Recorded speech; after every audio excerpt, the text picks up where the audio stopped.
Hello. How's everyone doing today? Sound looks good.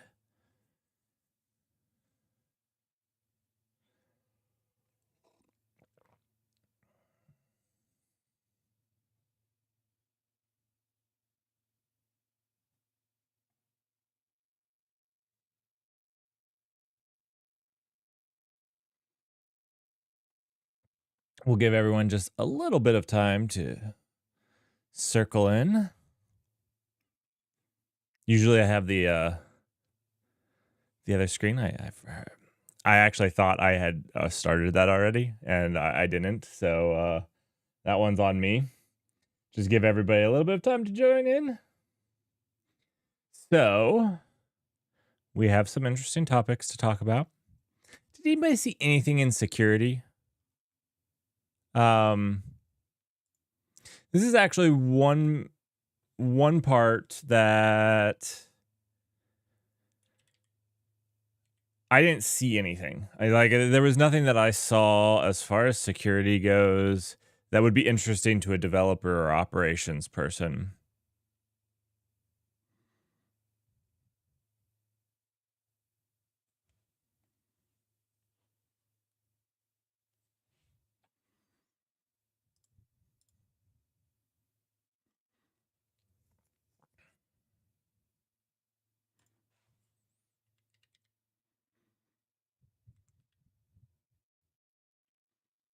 So yeah, we won't have a security section this week.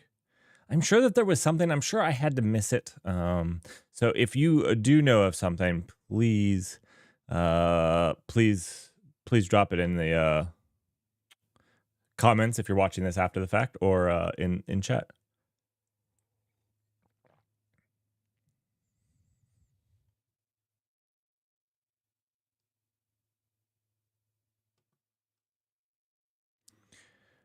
All right. Do we start with the drama, or do we... Man, there was so much drama this week. I feel like it's worth covering. Actually,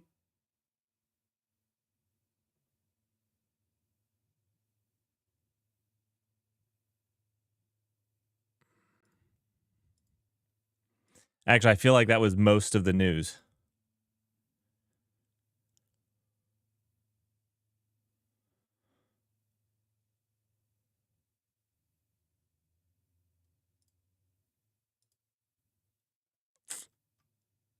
You know, there's some good front-end news. There's some good front-end news that we'll get to. Well, there's some good front-end. All right, well, we'll start with the drama. This first piece of drama was a particularly... I always like to watch good Twitter arguments. And so... I'm not a Rails fan. But I don't know if you guys know who DHH is. David Hassel something or other. I forget his last name now. He's very triggering to a lot of people, which makes a good Twitter drama. So there was this Twitter drama. I'm going to... You should go check it out. There was a whole lot of back and forth.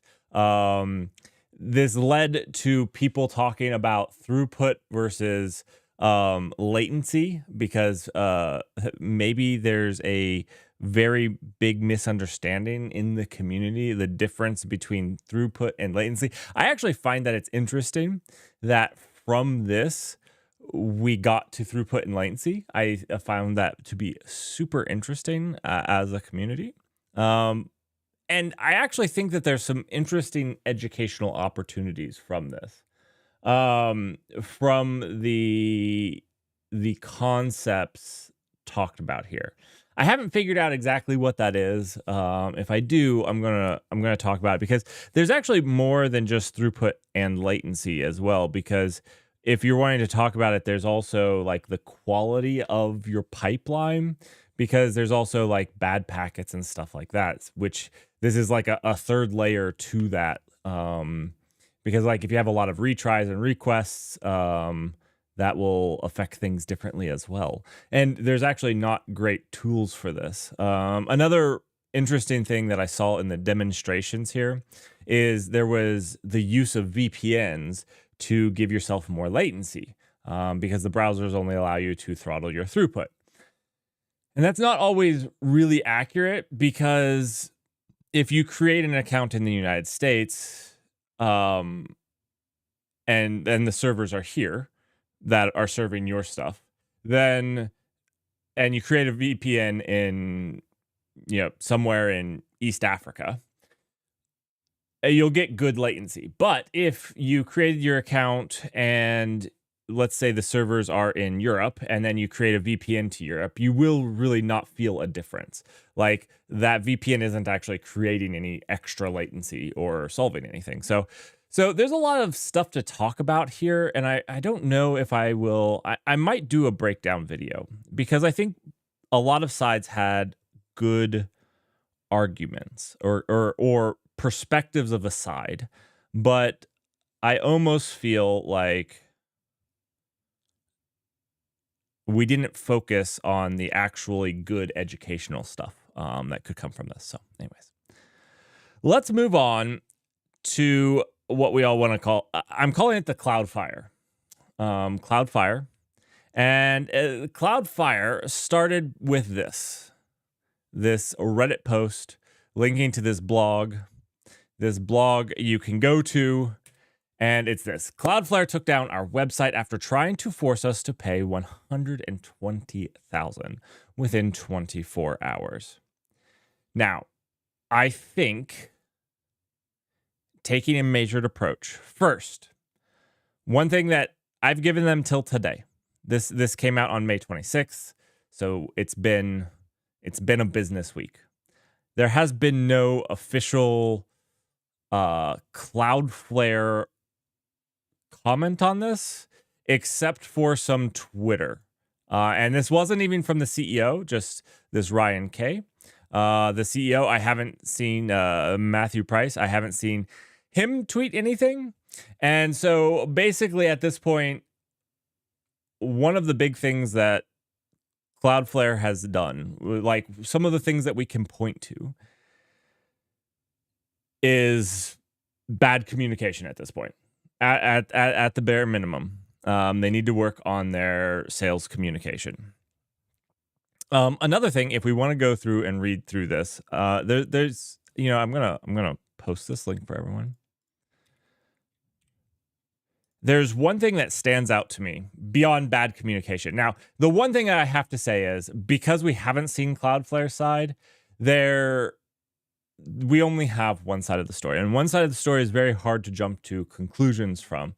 And I know that if you're doing it right and you're actually responding to this, you're probably having lawyers read it too, and this could be a while to get a response out. But one of the things that I think I could probably safely, from the emails that were shared, there's one thing that seems to be standing out in this. And it seems like this is the communication flow, that there's some, and whether this was happening or not is up for debate. Again, like we said, we only see one side of it, where sales was talking to the customer and referencing trust and safety. If trust and safety had a problem, trust and safety should be reaching out to the customer, not sales. It should look like this. Now, again, like I said, we're only seeing one side of the story in this. And it seems like this is what's happening. And this is bad. That's why it gets the red X. This is not what should be happening. If trust and safety has a problem, they should talk directly to the customer, not through sales. Now, it does sound like there's valid trust and safety issues that they admitted to in their post. So we'll get into that in just a second. So they even admitted to terms of service violations, which would be your trust and safety. And so this is where it's weird, because that gives valid reason for trust and safety to have an issue. But They didn't reach out to them. At least they didn't share those emails. Now, one of the other things is they said that they were in constant communication, but they only shared a few select emails. Again, this is where I really do hope that Cloudflare sooner than later responds to this, because again, we're only seeing one side of the conversation. And admittedly, they don't release all of their communications. So now what happened? I'll recap. I think probably all of you know at this time. I didn't make an emergency stream because I wanted to give Cloudflare some time to respond, and they haven't. So I think that a week is enough time. A business week is enough time to have responded. So they didn't, and so now it's fair game. What happened was Cloudflare basically took down a customer, or basically they said, like, if you don't upgrade your plan, we're going to take you down. We're going to do it. Now, what you can see here is this is a business development representative, and they said that it was very urgent, but this seems more like a salesperson.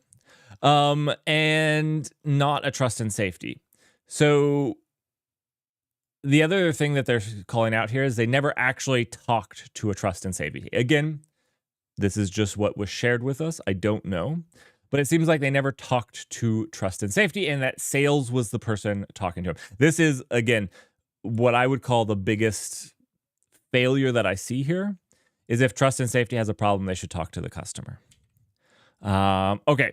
So, why is this probably an actual thing? Well, they're a gaming company, and what I want to show you is this diagram that I made. Cloudflare has some subset of public IPs that they have and they own and they rent.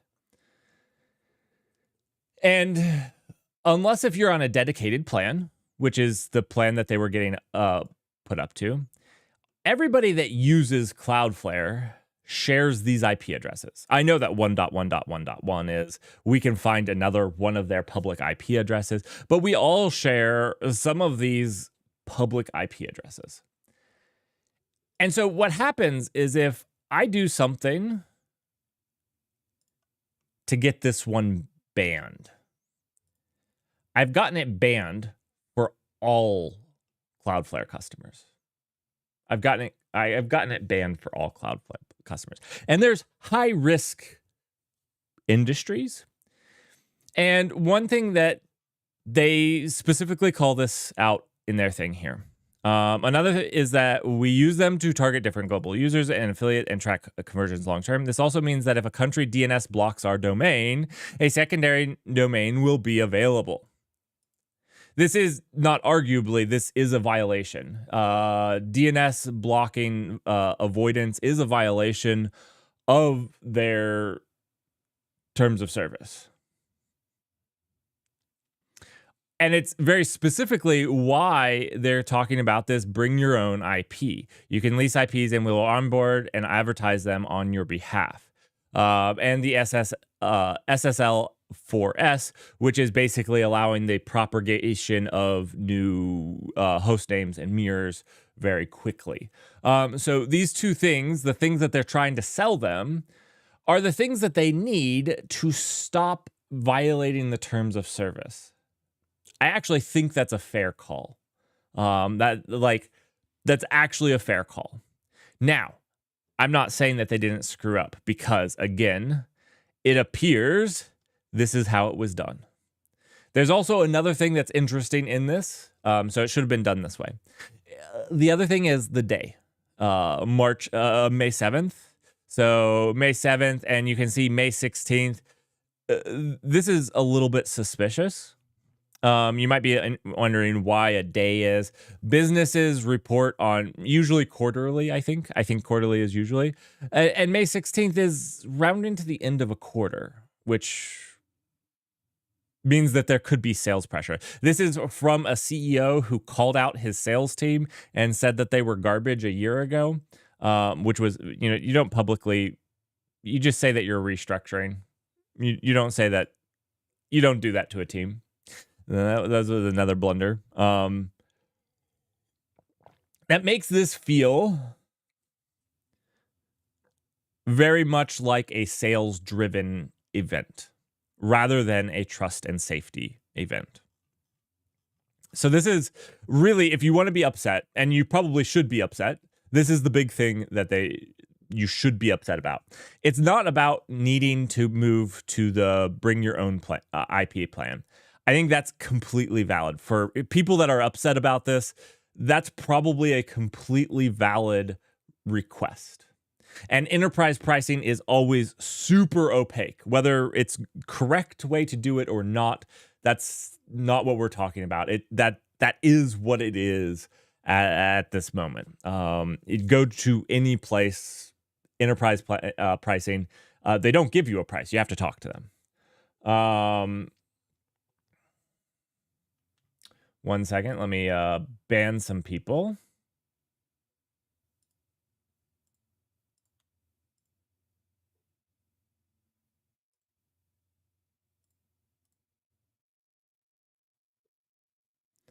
If you're not follow botting me, I won't ban you.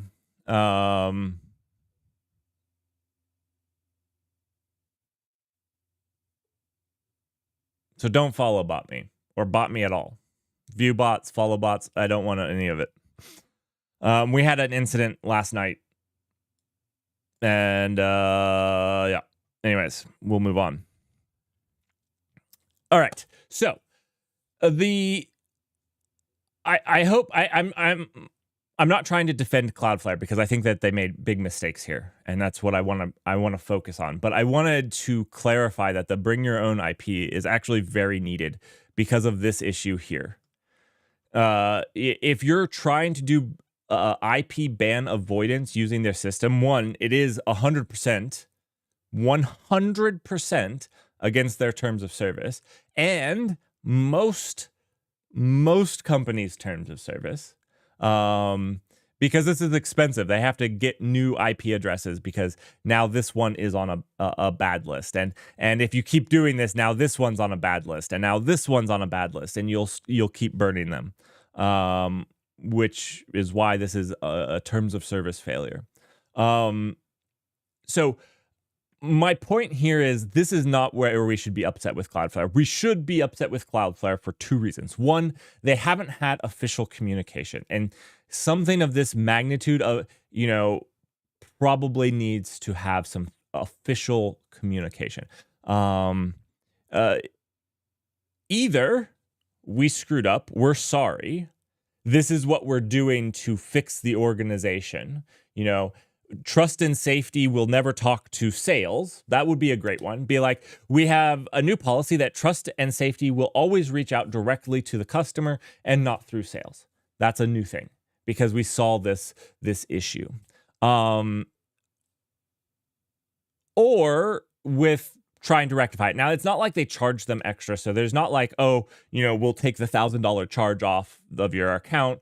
So there's no way to fix it monetarily like that with a refund. Now,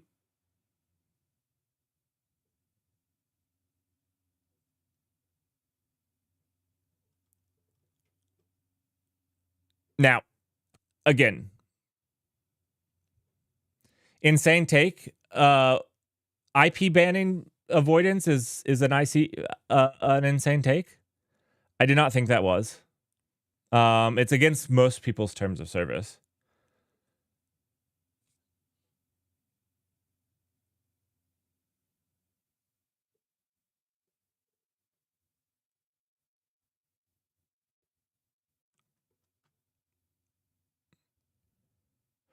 Oh, okay. Sorry. So, but what I want us to focus on is this. This, I think, is the big thing that maybe people aren't talking about. But if trust and safety has a problem, they need to talk to the customer. It's not a sales opportunity. It's not a sales thing. Safe and trust and safety is completely outside of sales. Now, maybe trust and safety says, hey, if you find a plan that allows you to bring your own IP address, that allows you to bring your own IP address, great. So trust and safety could say, hey, you need to bring your own IP addresses because you are violating one of our terms of service, and it's a valid one.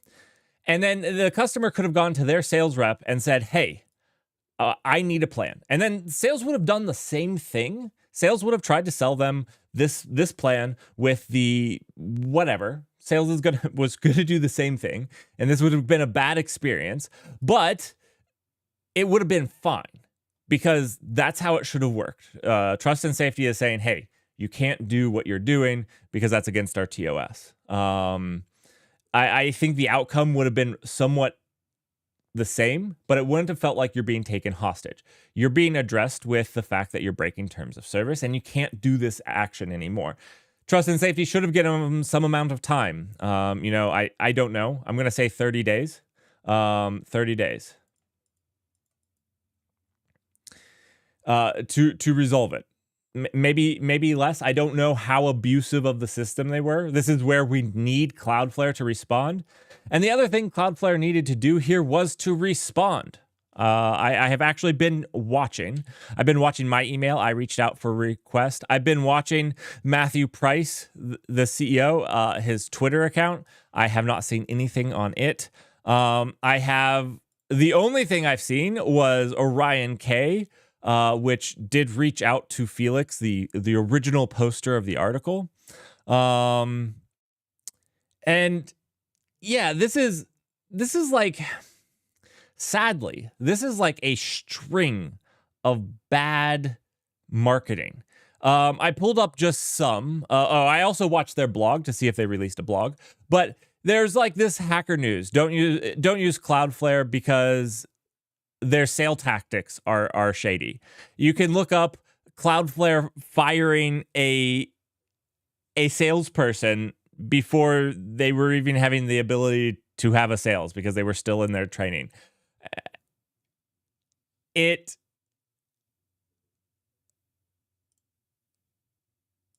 a bad look. It's a bad look, and it seems like their marketing team needs to be reworked. They need a reorg of their marketing team.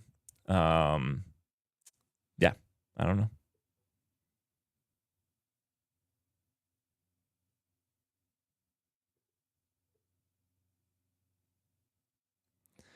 Yeah.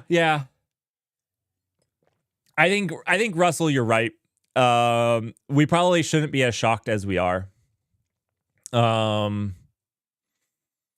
I think the big takeaways is just how to deal with something when somebody is breaking your terms of service. How do you deal with that? And the way that you don't deal with it is for your marketing team or your sales team to reach out to the person. Like, that isn't the way to do it. And I wanted to stress that because I think it's a cool thing that we can learn is like your trust and safety team isn't your sales team. And maybe that's not a lesson we need to learn. Maybe that's a lesson CEOs need to learn. But to me, I felt like that was the real issue here. Like if I wanted to boil it down, yeah, anyways.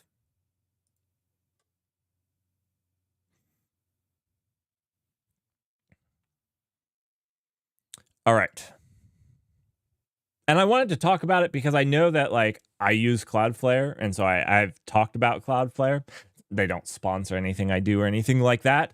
But, you know, I also try to be as upfront with everything as possible with my biases and whatnot. And to be fair on that part. So anyways, that was that bit of drama, tech drama. The other piece of tech drama revolves around OpenAI. Who would have guessed? Who would have guessed? So let's jump into this piece.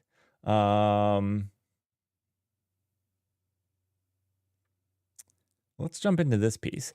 The OpenAI board members or responds to a warning by former member. Okay, so this all revolves around some former OpenAI board members, the ones that actually outed Sam Altman. had an interview revealing why they outed Altman, which was like really weird. Like the whole thing last November, I think it was last November. The whole thing last November was super weird because nobody said anything about it. Even when they got back, they didn't say anything about it. Like, just, it's still very weird. And the thing is, it's still really weird. It's still really weird. So this whole interview happened by one of the former board members. And basically their claims were that she claimed that if you listen to the interview, you can go listen to it.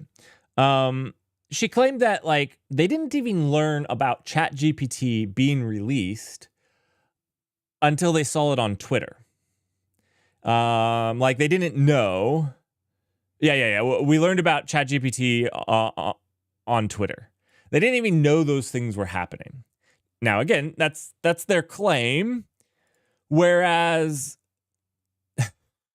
the new board members that have outed everybody that was involved in that, not one person that was involved in that has stayed, says this isn't true. I don't know where the truth lies. Now, if you go in, I need to find better articles. If you actually go into this, they actually hired a company to investigate with this. So, I don't have that investigation. I don't think they released it, but they stated that their investigation said these things weren't true. I don't know. Like I said, I Googled a little. I couldn't find anything more on this.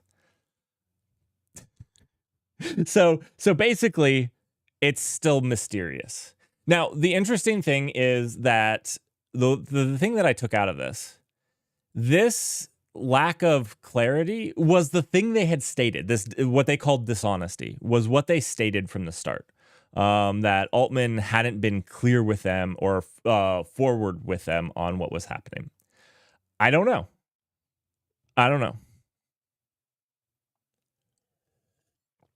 And that's really it for the drama section. Did you guys see any other drama happen between DHH putting tech Twitter back to work or Cloudflare and OpenAI?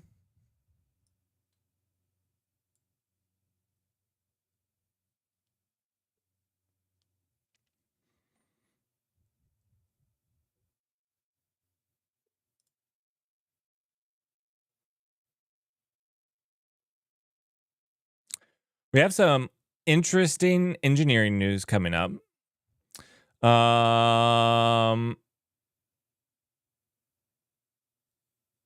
Let's jump into a very quick cloud news section. Let's jump into a very quick cloud news section. So there was very little outside of the Cloudfire that was happening. Now, Google, I did ask of them, and they have relinquished this. So this was really good. Earlier on, there was a lot of speculation about a joint press statement released by Google. And I stated then that Google would not have signed that, which clearly blamed them at least to some extent if it was purely on a customer. Because there was a lot of speculation that this was purely the customers. They just ran a script and whatnot because it was just a blog post by the customers. So Google actually did what I requested of them. I'm sure it was because of my influence, but they shared the details of the recent incident. And this is good. This is how you handle these types of things. Now, I wish that they had done this in tandem with what happened because it came a little while after. You can see May 24th was when this was released. But the Google Cloud incident earlier this month impacted our customer UniSuper, which we talked about. We talked about UniSuper write-up, which was really buzzwordy and very difficult to follow. And Google's did a really good job of clearing up the impact, as well as what went wrong on their side. So this incident impacted just the one customer. We already knew that.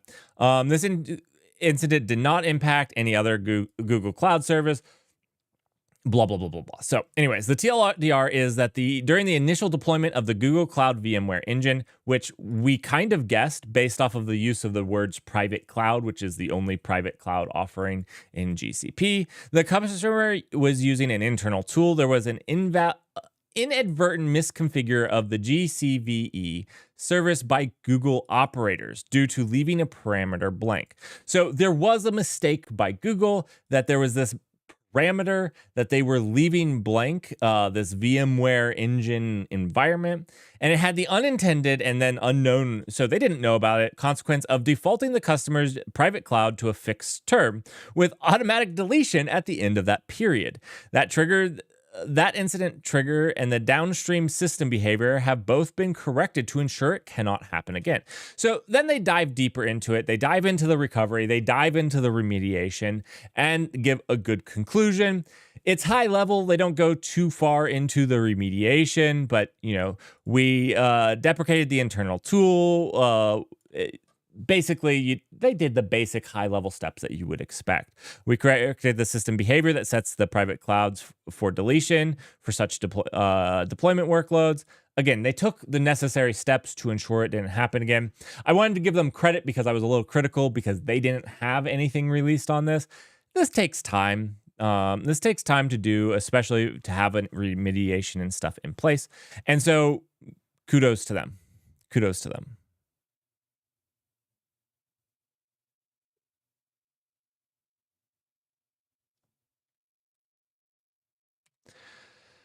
Public preview. So that was all for GCP that I saw. On Azure, we have this. It's log analytics Merrick mode. I know that they were trying to be nice and be simple mode, but this is probably Merrick mode. A lot of high-level people want to be able to quickly just get into see something, and they don't want to learn a new query language or KQL, and then it becomes difficult because I don't want to spend the time to learn KQL, but I want to be able to go check on something. Now, that being said, you have simple mode, which is basically trying to give you a simple version that you can use a mouse and click around on. I think this is actually a really unsung thing. Engineers aren't going to look at this and be like, oh, this is amazing, but it is going to save some engineers who have to write a query for their boss. It's going to save you inadvertently because your boss is going to be able to click and get some of the stuff that they need anyways, or learn to write a very simple query and do something. So I like this. I wanted to pull this out and say, like, I think this is a cool thing to do. Like, it saves engineers indirectly by maybe making you write less queries for your dumb boss. They'll kill that product next year, most likely. Oh, maybe. That was it for cloud news. Did anybody else see anything else happening in the cloud that I missed?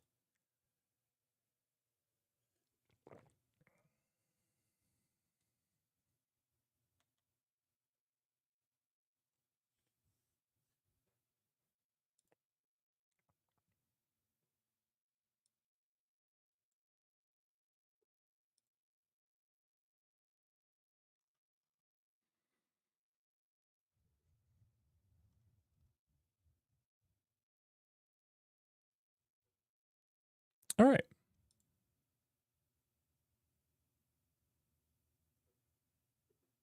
Oh, you spotted a weird issue in Azure DevOps pipelines? Oh. Did they have reported downtime for it? Like, is there an actual, status report? Or is it one of those where it's like, probably was a hiccup, but, we didn't report it? Some engineer wrote a bad script. That being said, that's actually interesting because I think I got rid of this. No, it's in the AI. Copilot went down for 24 hours.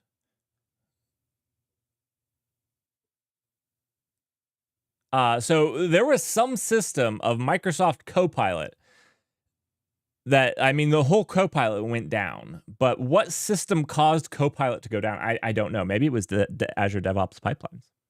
Maybe they couldn't click that button.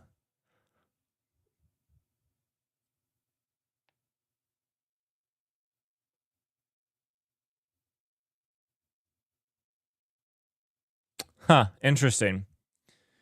Interesting.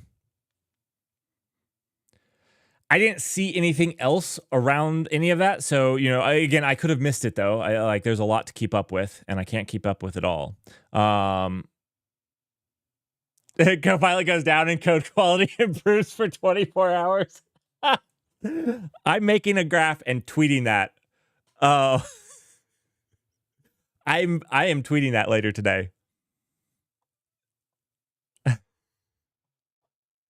Okay. So let's talk about engineering news. We have a little bit of engineering news. This is just like random stuff that I can't really group into a specific category. We have this. AMD EPYC 4004 series processors were released. I think this is actually really cool, especially for small and medium-sized businesses. So AMD EPYC has their 9000 and 8000 series processors, which are the big beastly, like 64 cores, 128 cores. But if you just wanted a EPYC processor with a server processor with 16 cores, 8 cores, EPYC is now, or AMD is now releasing these. This is something I would find interesting for something like the Null Cloud, because this would be a much cheaper processor I could run and have these smaller things. So I actually think that this is a really great addition to the lineup. You're going to get these smaller, cheaper machines that are pretty, like the Zen 4 is a pretty good architecture. So yeah. Yeah.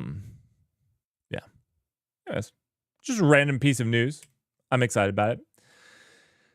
WSL, Windows Subsystem for Linux, is getting some pretty big updates. I'm going to put this in a chat for those of you. I know that there's some people that actually use WSL now and have been really liking it. I think Dutch is one of those people. I know Darren Shepard is another one, just to drop a name. There's another person that I know that isn't a public figure, so I'm not going to drop his name, but that have liked it. I don't personally do this myself, but it seems like there's a lot of things that are coming out that make it maybe a little bit more accessible. The first things is that the memory and storage and networking are getting massively improved. So I didn't realize this, but memory didn't used to reclaim from Linux. So if Linux started to consume a lot of memory, Windows wouldn't reclaim it until on a reboot. Those types of things are being fixed. That could be a pretty big deal, actually. There's a new GUI application for configuring your WSL, which also sounds amazing. There's zero trust coming to WSL. So anyways, I just found this pretty awesome. Again, it's not something I use, so I can't talk really in depth, or I don't really. I play around with it, but yeah, that's about as much as I do. But anyways, it's big enough. I thought I would let you guys know that it was happening.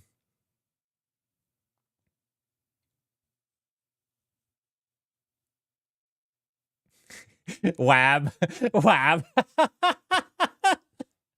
WS Arch, by the way.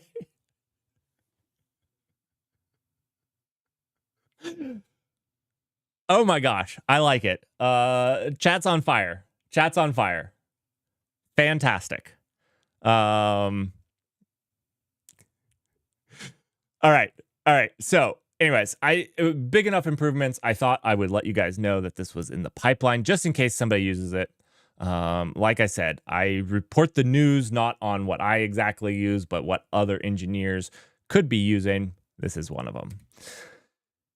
Firefox is releasing some big updates, which is pretty interesting. Maybe we'll have to give it a test back. One of the things that it says is continuous work on speed, performance, and compatibility. One of the things we were just talking about is how bad it is at media, like online meetings and things like that. And it's been very poor. So I'd be interested when this drops, testing out like an online call in the browser to see if that has improved. Supposedly stuff around, they didn't call out media specifically itself, but they talk about responsiveness and like 20% as measured by this. And it, so anyways, I'm hopeful because like it's one of Firefox's biggest downfalls. So we'll have to see. We'll have to see. There is a new AI being trained. There's a new AI being trained, and I want to point out, OpenAI says it has begun training a new flagship model. OpenAI says it has, just look at the news. OpenAI says it has begun training a new flagship model. And what do we see? The Internet Archive and Wayback Machine are under DDoS. Is it really a cyber attack? I don't know. Or is this companies with too much money trying to train on everything that they have collected? Is it an accidental denial of service? I don't know.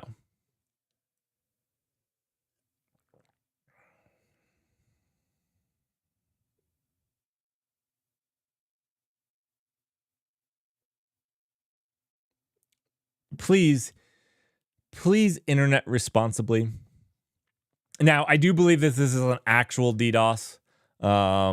They have been DDoSed by AI before on accident.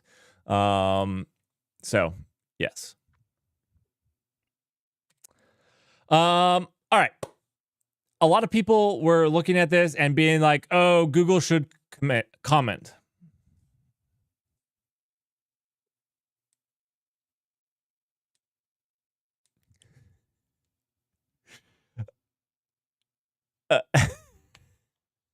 So people were talking.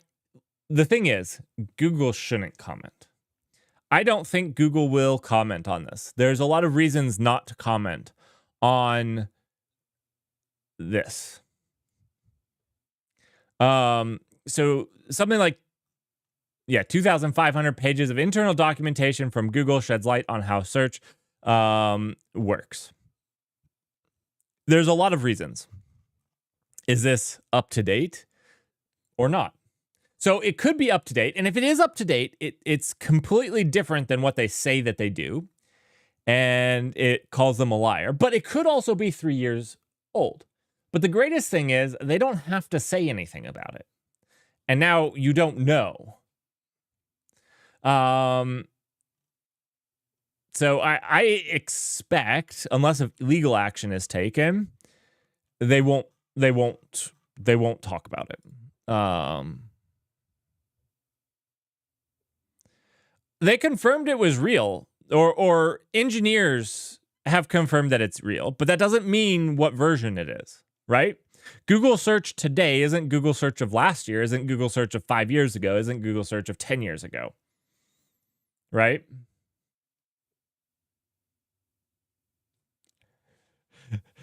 Right, Russell. Right.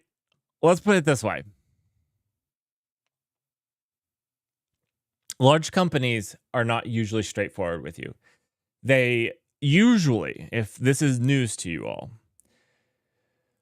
only tell you what you have to know legally, or what they can get away with legally. Let me put it that way. That's better. This is how they operate. Breaking news.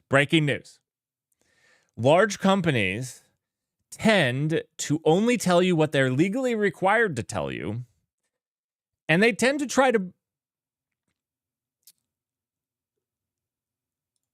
Here, let me draw you guys a diagram. Here's the law. We're just going to say the law is this line. Google's lawyers will argue that the law is really fuzzy, that there's a lot of unknowns in here. So the law is really, and this is within the law, and this is outside of the law. And Google is going to try to be right here. Google, Microsoft, whoever, they're going to try to get away with as much as they can to make as much profit as possible. So if they think they can make money, and they think that they can arguably say that the line is actually here, they're going to do. Now, some will actually just try to be deceitful and try to hide that they go here, but all of them are going to try to do the most they can with what they think is within the law, or what they can think that they can argue with is within the law. Now, some do purposefully actually break this and go out here, for sure. We can look at some Bitcoin companies. We can look at some, Ponzi schemes. There's definitely some that are not trying to do this. They are trying to just take your money. But even companies that are working within the law are going to do this.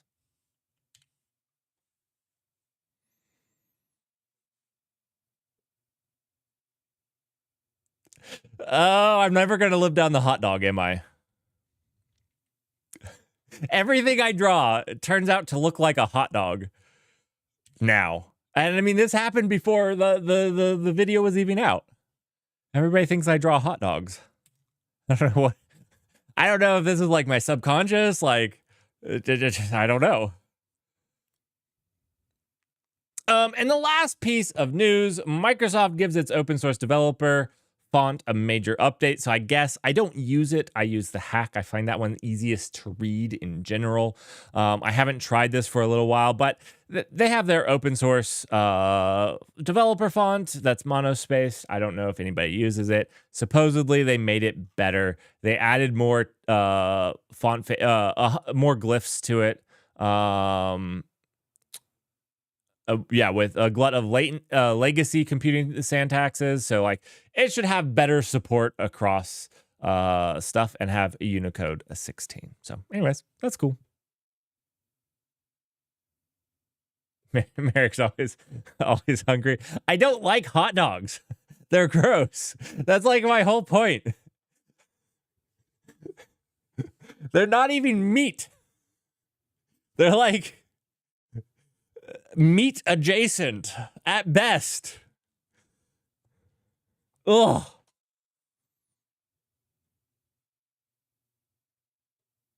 Yeah.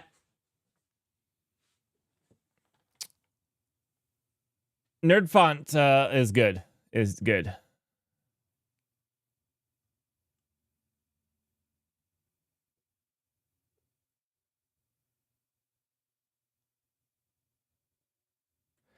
Oh, I didn't even realize this. I thought they were saying because it was open source, but they're actually packaging nerd fonts into it. Oh. Okay, I mean, that's actually pretty cool. Like, again, I don't actually use this, but this is pretty cool. It sounds like they put a decent amount of work into making it a fully... Oh, that's awesome.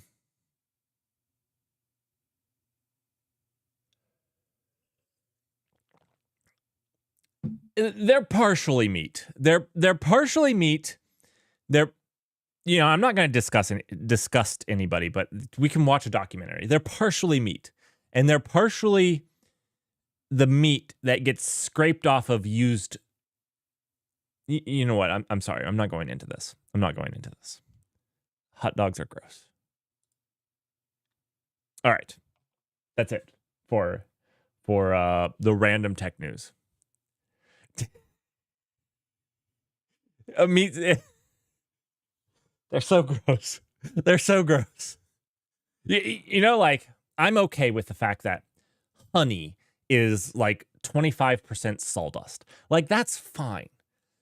25% sawdust is fine. And I get it. Like, one, sawdust isn't bad for you. Like, it's food grade sawdust. Let's be fine here. And there's not enough honey in the world. There's not enough honey bees to make enough honey for what we consume. So, like, I am okay with the fact,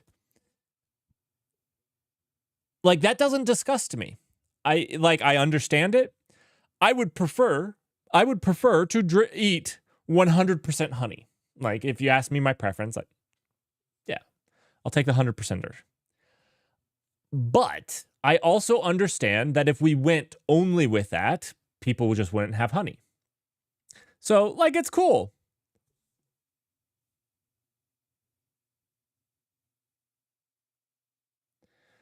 Russell, you guys don't put sawdust in your honey? Look it up. I don't know if it happens in Europe, but it does in the US for sure.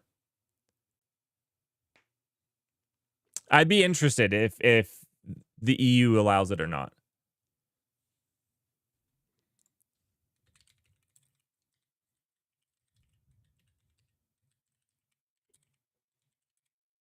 It's like just a hiller. A filler.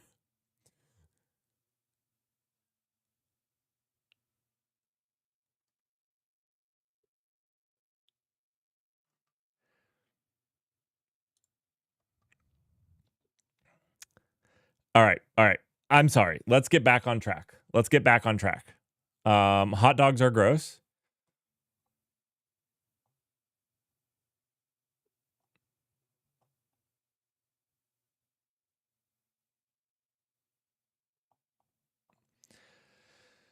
Why so I say sawdust. It's a wood byproduct, okay? So like it's not like they just go to a mill and they take sawdust. They take wood and they make a byproduct that's gelatinous. I believe it probably has to do with the I don't know, but I'm assuming that it has something to do with the cellular structure of some wood, and I'm sure it's a very specific wood.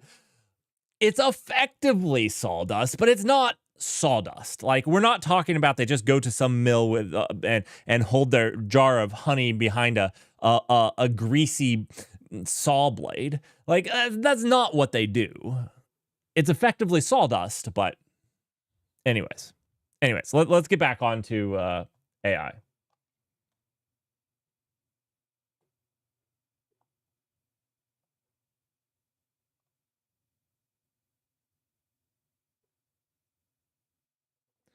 I was gonna say I don't I actually do think it's actually less sweet. The raw honey is actually sweeter, probably because it has more actual honey in it. Because they don't add stuff to it because they would have to claim that, so they don't have to claim the sawdust effectively because it's just a filler. Anyways, it's weird. We don't need to go into this. If people want more information, I can pull up some more. I'll make a stream. I'll do a segment, a 10-minute segment on honey, and I'll bring up some references for you all as well.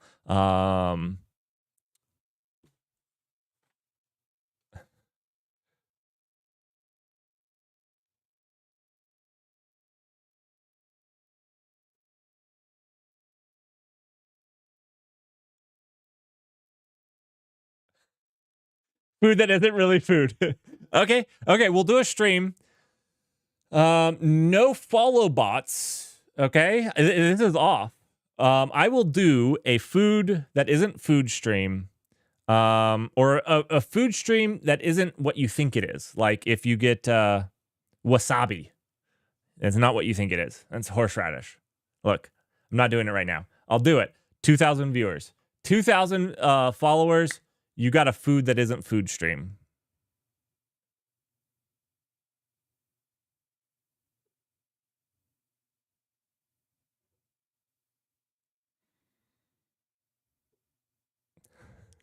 All right. Back to the news. We got AI ML news. Like I said, OpenAI has begun its training, so watch out. Your sites are going to get DDoSed.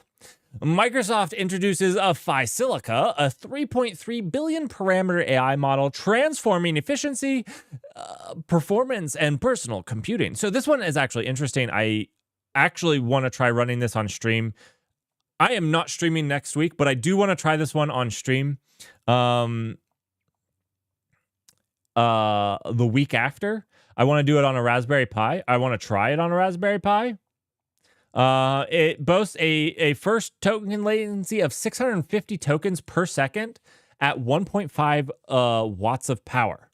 So their Phi ones are their open source AIs, and so I would actually like to try this one. I'm kind of interested in it.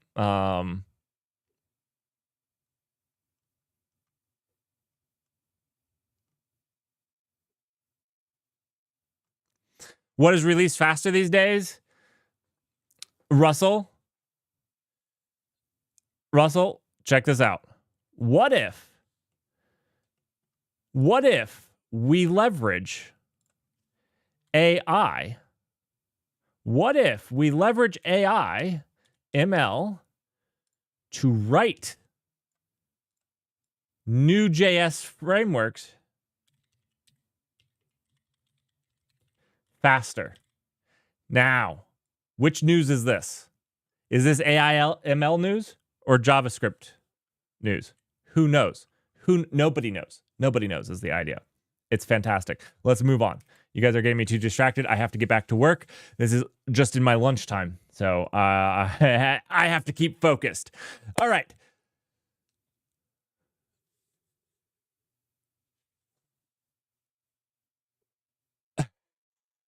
We always said fail fast is good. All right. So a team of researchers have claimed. Actually, 1 second. I have. Oh no.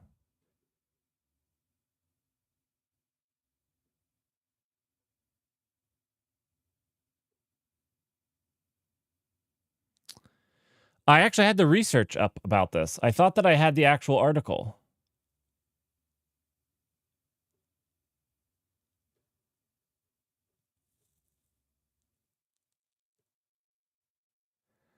Well, maybe I didn't have the actual. I thought I had the actual research paper. Anyways, it's basically saying. So I found it through this, and then I went and read the research paper. I think it's good and bad at the same time because 52% is actually higher than I expected. But the questions they asked were really simple, like expected to be answerable questions. So you have to read it in that light. Like these were all questions that were expected to be answerable. And they found that ChatGPT 4.0, not 4.0, like 4, that it got 52% of them wrong. And this was like from one of the training data sets. So it was much higher than I expected. But it sounds better. Like if you said that 52% of the time it recommended something to me, it was correct, I'd be like, wow, that's better than I expected. And it is.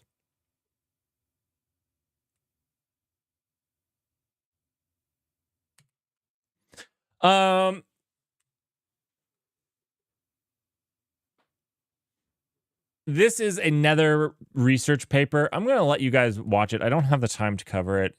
It's interesting. It's something I talked about a long time ago. It's something that I talked about where Google search lived in harmony with the ecosystem. Basically, Google made it easy to find the website. So this is like Stack Overflow. So Google advertised to you over here, and then what they did was redirected you to the Stack Overflow post. And this worked in harmony because Stack Overflow made their money off of selling ads on their site, and Google sold their ads over here. And these worked together. And one of the things that I said has to, they have to come to they're eating their own. They're eating their own training data. And what I mean by that is Stack Overflow has had to go through a lot of layoffs and whatnot to maintain profitability because they're training off of Stack Overflow, and then they're consuming those users that would use Stack Overflow, and they don't live in harmony with Stack Overflow, which actually means that when Stack Overflow goes away, they don't get that good training data anymore. And so this is actually a big problem I think that AIs aren't thinking about, is they actually need this training data to continue going on. Now, Stack Overflow made their own mistake here, where they decided that without compensating the people that made the answers, made the fantastic content, that they were just going to sell their data to ChatGPT. That was a blunder in and of itself. But the AI community as a whole has to figure this out. Google or search, this could also be Bing. I don't know if anybody uses that. Maybe I should start using it on stream just to tilt people. But Bing lived in the same harmony. It didn't eat their money that they were trying to make. So anyways, this is something that I think the community still needs to do. I've had a talk on it. Maybe I should record a video about it. This kind of talks about that a little bit. Interesting article.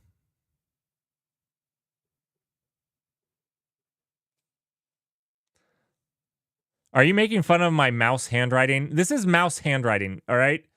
I am sorry. It's mouse handwriting. It's difficult. My handwriting's not good, but it's really bad with a mouse. Oh, okay. Thanks. I thought you were making fun of me. I was like, I try, but all right.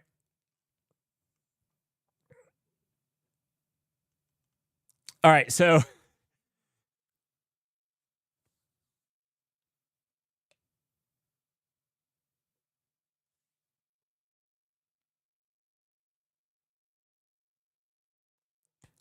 Google had AI overviews made the headlines recently for generating inaccurate and sometimes dangerous results. The company has defended AI overviews in a statement suggesting some viral posts highlighting the issues have been doctored. Google announced this month that AI overviews would be the default ways to search in the US with other. If you guys don't know what this is, let me give you a how to cook a chicken. Oh, is it down? Is it down? It used to be right here. Oh, did they take it down? Breaking news. Google has taken AI overviews out.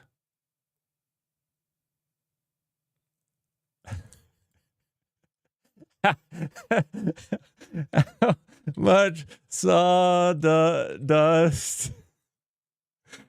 Is it Parmesan cheese? That's another one that has sawdust in it. I forgot about this one. Parmesan cheese, unless you buy like a chunk of it, if you get the pre-grated stuff. I forgot about this. Okay. Sorry. Back to this. Anyways, they give very bad information sometimes. They give very bad information sometimes. And what people were complaining about was it was right at the top. Now, I actually think that this AI overviews is very dangerous to what we're talking about here. If Google search starts to also eat its own resource, Google search is nothing without the websites that it serves and that it represents. And this is like something nobody's talking about and nobody's understanding. I don't care how good AI is or your search is. If these people don't make money, if Stack Overflow doesn't make money, if, MSMD, whatever, wherever you're getting the information doesn't make money, that information source goes away. You can no longer get new, better training information. That new language that just released, that a lot of people have questions about, you don't have a way to train your data on problems that people are having with it because it doesn't exist anymore. Because you haven't allowed these things to grow in harmony. So this is another problem I have with AI overviews that people aren't talking about. I get that the inaccurate stuff, it's garbage. But beyond that, it risks doing the same thing. Let's move on. I'll make a video of it because I think we should talk about it. Should this be a long form main channel one, or do you guys want me to do one of the live recording ones? You let me know which one.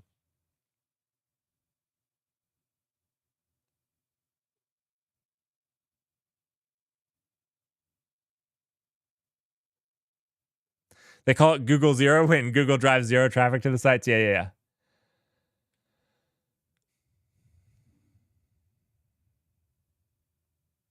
Do a funny commercial one. Okay. I'll think about this because I have to make sure that it's not attacking a specific company. That's a little bit more difficult, but I think I can do it. I think I can do that. I think I can do a AI one. The an honest AI ad. I can probably do an honest AI ad.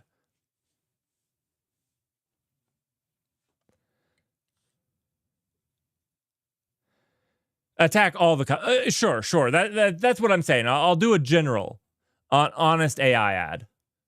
Which yeah. Okay. Honest AI ad coming up in a month or two. Tech companies have agreed to an AI kill switch to prevent Terminator-style risks.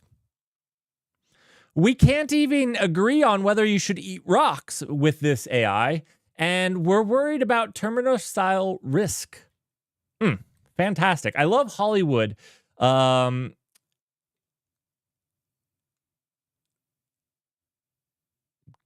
love how Hollywood has gotten, from a movie a long time ago, has gotten us to do this. It's amazing. And it can't even decide whether you should eat rocks or not. Maybe that's it trying to kill us. Maybe it knew what it was doing. That's my new take on it. All right.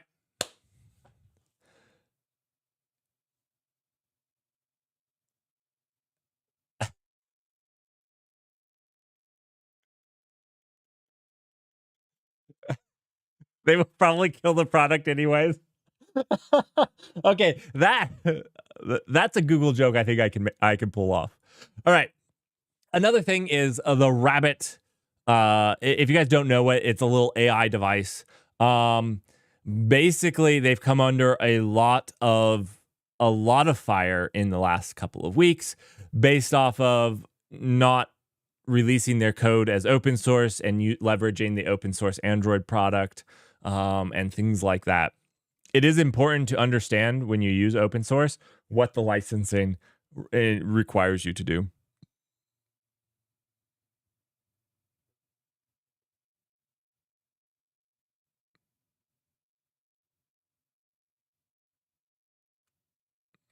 Look, you know what, and maybe what I need to do with the honest ad is explain something to people, because I think, and this is like for people that don't know, AI is statistical analysis. This is a chart. You know, we have our X and our Y, and when you ask it a question, this is all the training data that exists. Okay, that was a little. Anyways, it effectively fits a line to this. And what it does is it says what is most likely. You know, what you say and ask doesn't fit this dot specifically, but let's say your dot is right here. And so, you know, what you ask is actually this, but because it has this dot, it's going to say this right here. Whatever's on this line. And I'm simplifying it, but I'm simplifying it for a purpose. It is statistical analysis. It doesn't think, it doesn't have motive. What happens is there's some form of input that you have here, and this input is your question.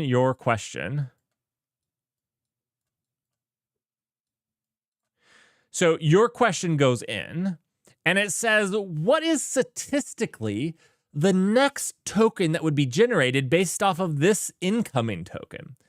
And that's what's generated. And now if the truth right here is this dot right here, you get something wildly off base.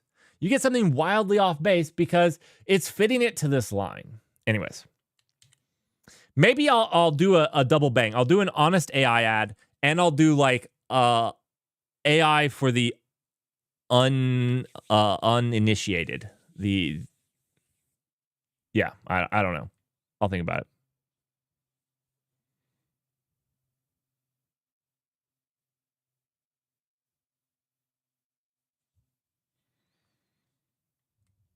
All right.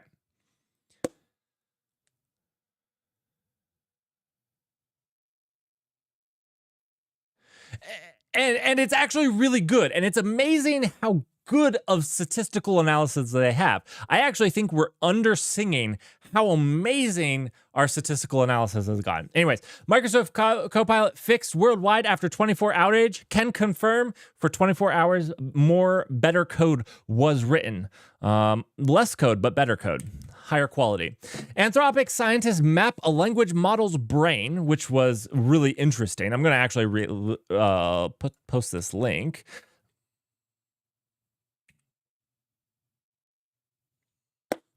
And so you guys can check that out. It's very interesting and very exciting. I think that this is actually really cool because the better we can actually map these things and the nodes, the better we can leverage and understand them. And so like I'm actually watching this pretty closely. And then there's sawdust. There's always sawdust. So you know what? That's it for the AI news. We actually have some front end news, and I know I'm rushing. I only have 15 minutes left of my lunch break, so I got to be a little bit fast. I have to be a little bit fast, so I'm moving on.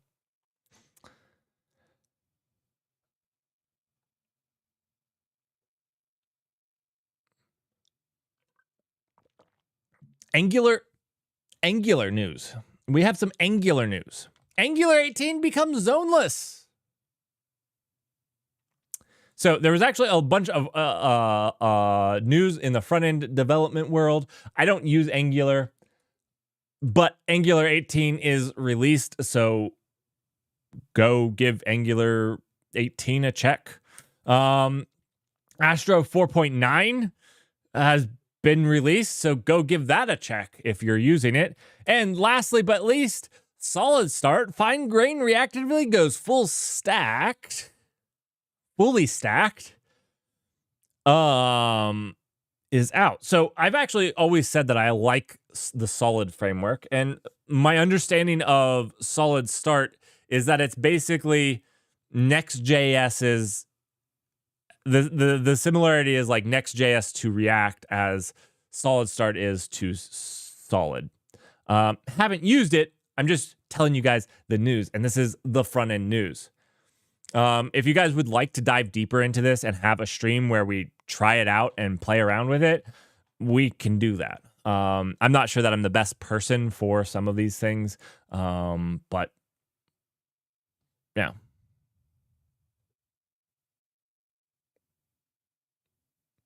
Have you used Solid Start, Russell? Is that like a yay or a yeah? Like a meh yay? Like, I'm not quite sure how to read that.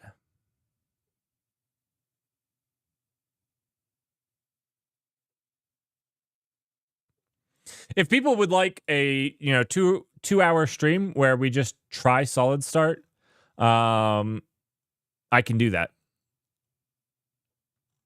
I've used Solid before.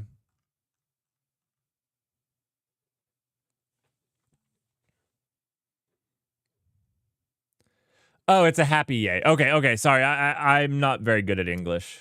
I wish it wasn't my first language, so I could, at least be like, yeah, it's my second language. I'm not very good at it. Be proud of me for learning a second language. Yeah.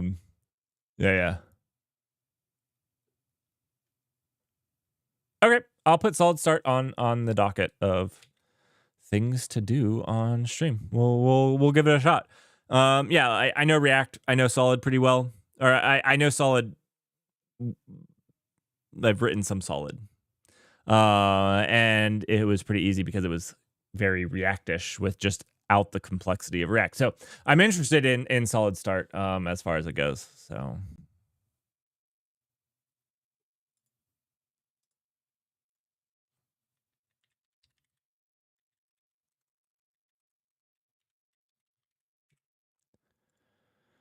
adding this.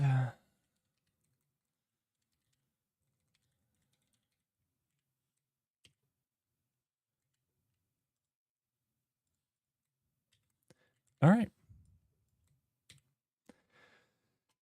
That was the news for me today. I've got to get going. Remember, next week I'm not streaming at all. I apologize for that.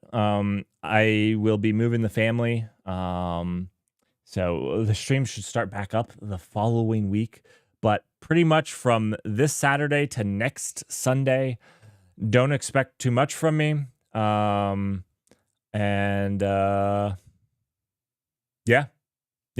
I will see you guys in a week. We're all 25% beaver.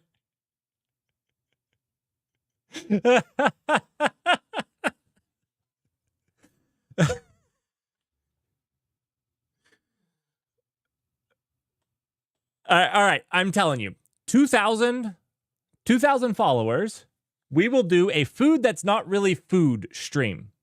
And I'll cover all of it for you all.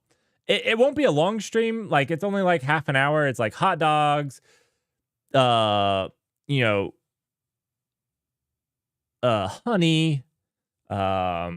wasabi. Those are the ones that come to the top of my head. Obviously, you can get real of all of those things as well. You can get real wasabi. You can get real. But, like, generally what people get is not those things. Cheese. Oh, cheese is a good one. Bread is an interesting one because what is bread? What is bread? Bread is a really fascinating one because, like, the definition of bread to me is a little out there. I'm not quite sure. Anyways, I have to get running. Thanks everybody for joining. I hope to see you guys in a week. Remember, no streaming from me this week, and I will see you guys in a week. Thanks everyone. Bye.